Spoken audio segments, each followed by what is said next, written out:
ఇది గాలికి సంబంధించిన మ్యాపు. పడమర వాయుగుండం స్టార్ట్ అయింది, తుఫాన్గా మారబోతుంది. మారొచ్చు, మారకపోవచ్చు.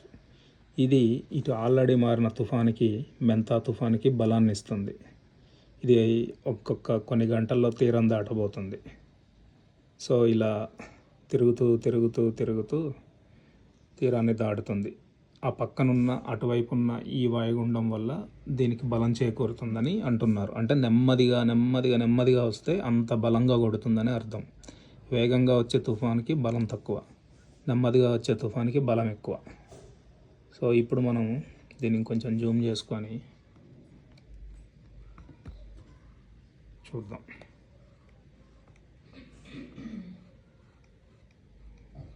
చూడండి, సముద్రం లోపల ఎంత లోతుగా కనిపిస్తుందో అది. సో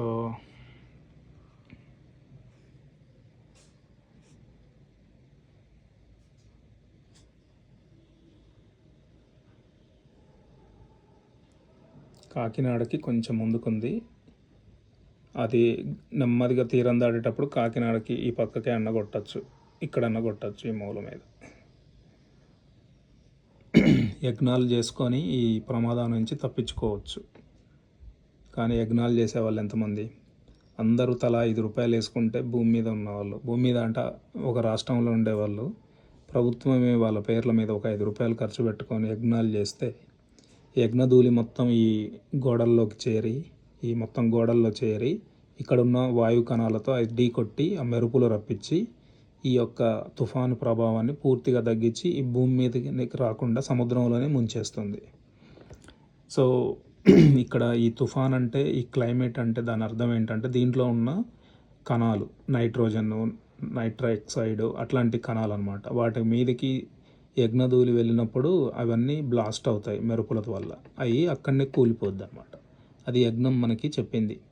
అంటే దాని యొక్క ప్రభావము, అది ఎంత స్పీడ్గా వస్తుంది, అది ఎన్ని రోజుల్లో తీరం దాటుతుందనే టైంను బట్టి మనం యజ్ఞకుండాలు ఎక్కువగా పెట్టుకోవాలి. పెట్టుకున్నప్పుడు మంత్రాలు, దాంట్లో వాడే పదార్థాల వల్ల ఆ రియాక్షన్ సరిగ్గా జరుగుతుంది. దానికి వేద పండితులు ఆల్రెడీ ఈ యజ్ఞాల ద్వారా తుఫాన్లు తగ్గించిన వాళ్ళకి ఆ ఎక్స్పీరియన్స్తో వాళ్ళు చెప్తారు. ఎవరైనా దాన్ని మీరు చేసుకొని యజ్ఞాల ద్వారా తుఫాన్ల నుంచి మీ ప్రాంతాలను రక్షించుకోండి. మీకోసం ఎవ్వరు రారు, మన కోసం మనమే చేసుకోవాలి. డబ్బులు 5 రూపాయలు ఇచ్చుకున్న మనిషికి ఒక ఊరు మొత్తానికి సరిపోద్ది. ఆ ఊరు మీదకి రాకుండా చేసుకోవాలి.